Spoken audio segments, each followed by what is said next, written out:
Hey guys, Donnie here at Tomorrow Group. Today's video, we're going to talk about how successful can you be as a part-time real estate agent. So let's talk real estate.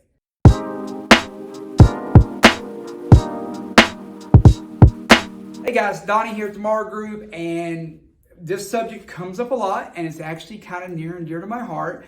And a lot of agents come in that we talk to, or a lot of agents contact me about getting a real estate license, future real estate agents, and they want to know if they can do it part-time. The thing about real estate is it's commission only, which means if you don't sell, you don't get paid, you can't pay your house payments. So a lot of people get into real estate and they want to do it and keep their current job and try to do it at night and that kind of stuff and see how it works out until they know that they're going to be good at it, they know they're going to have confidence, and know that they can pay their bills, which is perfectly reasonable.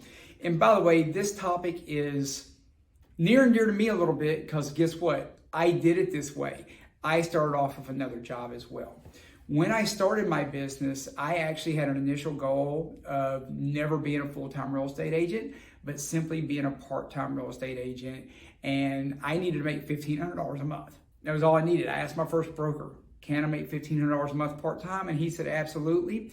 So I was very successful using real estate as a second job. So we're going to talk about that today. What I'd love to hear or see down in the comments, throw in there whether or not you started off and went full-time real estate and it was your only job right away, or if you had another source of income as you got up and running. So let's talk about this. Can you do real estate part-time? So number one, I would never call it part-time. At the most, I would call it dual career, okay? So can it be done? Absolutely, it can be done, but probably not part-time hours if you want to be highly successful. So I never called myself a part-time agent. I always called myself a dual career agent. And it was actually kind of funny in a way because I would have other experienced agents make remarks that would say things like, well, I'm full-time. And I literally knew that I worked twice as much time in real estate as they did. So don't call it part-time because trust me, there's a whole bunch of full-time agents out there that are working less hours than you if you're being highly successful part-time. Okay, so number one, you're dual career.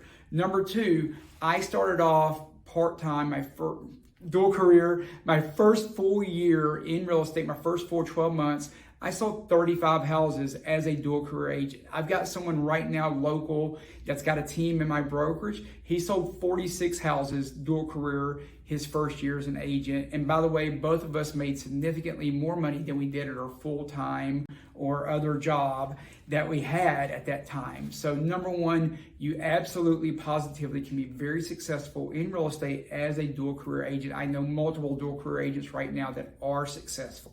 Number two, don't be under the illusion that you're going to work 40 hours at one job and 10 hours in real estate and sell 100 houses.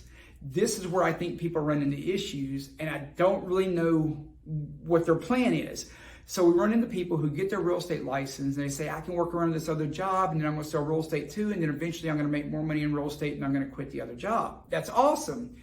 And then they get their license and they work 40 hours at the other job, and then they come home and work 10 hours a week at real estate and go, oh, this real estate thing doesn't work. Well, no, it doesn't work at a high level on 10 hours a week. So think of it in this way. You're probably going to work 2 full-time jobs for 6 to 12 months if you want to do it at a high level. Now, if your goal is to sell 3 houses a year, you can do it on 10 hours a week. But if you want to replace an $80,000 a year income, $120,000 a year income, a $60,000 a year income, if you want to replace a good living income, you're going to have to put in more than 10 or 20 hours a week. So just be prepared for it. There's nothing wrong with that. It's a short time in your life frame, your lifetime. And what I find is that people think it's going to be magical. They get into real estate for the wrong reasons, and they think, oh, I'm going to get in real estate and I'm going to put my name out a little bit and I'm going to sell. That's not the way it works. If you're going to do it at a high level and you really want to replace that income, you've got to put in some work. Work works. And very few people just started off and somehow or another got lucky and they had a lot of people in their family in real estate. I guess if you've got a brother that's an investor and buys 40 houses a year and he hands you a lot of his business, you might do it on 10 or 15 hours a week. But for the vast majority of us, we've got to spend more time than that just trying to find the clients than to actually start learning real estate and helping those clients. So that's the big one, is just be genuine in your expectations. Don't think, oh, real estate's going to be easy and I'll just do it 10 hours a week. All those guys do is unlock doors and fill in some paperwork. If that's your expectation, you're going to fail at doing this at a high level. So setting those expectations is a big one. Number 3, and this may be more important, is what I call the trap.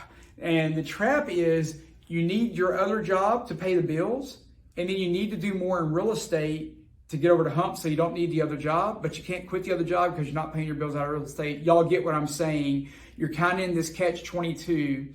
And I got to tell you, there's a couple of things there. Number 1, if you don't believe in yourself yet, how's anybody else going to believe in you to help them with their largest asset? So there does come a point where you got to say, you know what? There is no plan B in life. I'm cutting ties with this other gig and I'm going all in real estate if you're going to do it at a really high level and get there. So at some point, you just got to do away with plan B and go all in, because as long as you have doubt in your mind, clients are going to have doubt in their mind. You're not going to come across as confidence. And for 99% of you, it's going to hold you way back having that other job and having that uncertainty in your life. Being in a place of uncertainty is never good for growing a business. So avoid that trap. So that means if you really think you need both incomes, do not spend a dime of your real estate money. Save every penny so that once again, you have a 12-month plan. That 12 months from now, maybe your real estate business isn't where it is, but you've got enough money in the bank that you can let the other job go and do real estate. Because regardless of how successful you are, regardless of how well you're doing in both careers, I don't think any of us want to work 100 hours a week for the next 20 years being dual career. I think all of you are better off quality of life-wise to work hard for 12 months, have a plan that is solid, that works, and get you into place. You might also think about who your mentor is and who's helping you do this. I'd love to hear from you guys. Throw it down in the comments if you had a mentor help you get started, because that's what's very near and dear to my heart. I mentor so many agents, almost 100 agents right now across many states, plus 35 to 40 agents here local, my local team, plus my coaching clients. And I love to mentor agents. And I think that makes a really big difference as well, because let's be honest, like 80% of all agents don't renew their license after the first 2 years. So if you don't have a specific mentor and a broker's telling you they're going to help you be successful, the truth is probably 80% of those brokerage agents don't renew their license after 2 years. I don't want you to be part of that statistic. So I want you to be prepared to do the hard work. I want you to be encouraged. I want you to believe in yourself because it can be done. And I want you to have a plan to really kill it for 12 months, no matter what it is, whether you're on a team, not on a team, solo. Kill it for 12 months so that you don't need that other job, so that you can go on to grow this awesome real estate career, because in most cases, real estate is an amazing career, but man, you get out of it what you put into it, so you got to put the work in. So I hope that helps some of you. If you have any questions about starting off as a dual career agent, what your options look like, should you go on a team, would that help? Whatever the case may be, feel free to reach out to me. My information's in the description. I'm always happy to help.